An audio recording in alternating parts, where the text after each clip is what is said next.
এই মুহূর্তে মহাখালীর কড়াইল বস্তিতে আছেন সহকর্মী আলামিন তুষার। সরাসরি যাব তার কাছে। তুষার, গতকালকের আগুন কিন্তু গতকাল রাতেই নিয়ন্ত্রণে আসে, আর পুরোপুরি নির্বাপন ঘোষণা করে ফায়ার সার্ভিস আজকে সকালে, সেটাও 9টার পর। তবে এখনও যেই ধ্বংসপ্রাপ্ত যে টিনগুলো রয়েছে, যে জায়গাগুলো রয়েছে, সেগুলো যখনই সরানো হচ্ছে এখন কিন্তু ধোঁয়া দেখা যাচ্ছে, এবং কিছু কিছু জায়গায় কিন্তু অল্প বিস্তর আগুনও কিন্তু চোখে পড়ছে। তবে পুরো এইখানকার যে ধ্বংসস্তূপ জুড়েই আজকে যেন বেঁচে থাকার চেষ্টা, বারবার করে সেই মানুষের সেই চেষ্টা। এবং এখানে যেমনটা বলছিলাম এর আগেও, সবাই আসলে তাদের জায়গা থেকে চেষ্টা করছেন নিজেকে একটু যদি বাঁচিয়ে রাখা যায়।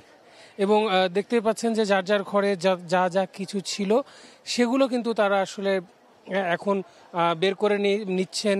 কেউ এর মধ্যে থেকেই যতটুকু বাঁচাবার জায়গা সেগুলো চেষ্টা করছেন। এবং শুধু যে আগুনে পুড়ে গেছে তা নয়, বিভিন্ন জনের যেই তোষক বা এরকম জিনিসগুলো যেগুলো ছিল সেগুলো কিন্তু পুড়ে যাওয়ার জায়গা থেকে অনেকগুলো ভিজে গেছে, যেহেতু পানি দিয়ে আগুন নেভানোর চেষ্টা করা হয়েছে।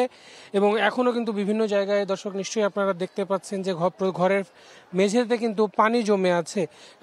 পানি দিয়ে আগুন নেভানোর যে কাজ করা হয়েছে, আর মানুষের কষ্ট এবং খাবার পানি প্রত্যেকের হাতে হাতে এগুলো কিন্তু দেখা যাচ্ছে। আর যারা আসলে দোতলায় থাকতেন, যারা উপরের অংশগুলোতে থাকতেন, তাদের তো সেটাও জুটছে না, যেহেতু উপরের ছাউনি বেশিরভাগ ক্ষেত্রে টিনগুলো পুড়ে গেছে। সেই জায়গা থেকে এখন মানুষের ছাউনি হিসেবে মানুষ যেটা ব্যবহার করছেন সেটা হচ্ছে, কেউ তিরপাল ব্যবহার করছেন, কেউ সেই শীতে গায়ে জড়ানোর যে কম্বল বা লুঙ্গি যেগুলো রয়েছেন সেগুলো তারা আসলে ব্যবহার করছেন। এবং এইভাবেই কিন্তু তারা তাদের মাথা গোজার যে ঠাঁই, সেই মাথা গোজার ঠাঁই তারা আসলে বের করছেন। এবং এর মধ্যে থেকেই যতটুকু মেরামত করে আবারও বসবাসযোগ্য করে ফেলার যে চেষ্টা, সেটা কিন্তু তারা করছেন। দর্শক, যেমনটা বলছিলাম যে এই যে লুঙ্গি থেকে শুরু করে কম্বল এইসব দিয়েই কিন্তু তারা আসলে এই রোদ থেকে বাঁচছেন। কিন্তু এর মাধ্যমে যদি বৃষ্টি হয় সেখানে তারা আসলে তাদের পরিস্থিতি কেমন হবে সেটা কিন্তু আসলে বলার অপেক্ষা রাখে না। এবং পুরো এইখানকার যেমনটা বলছিলাম যে সব বয়সের মানুষের মধ্যেই যে কষ্ট, সেটা কিন্তু একদম লক্ষণীয়।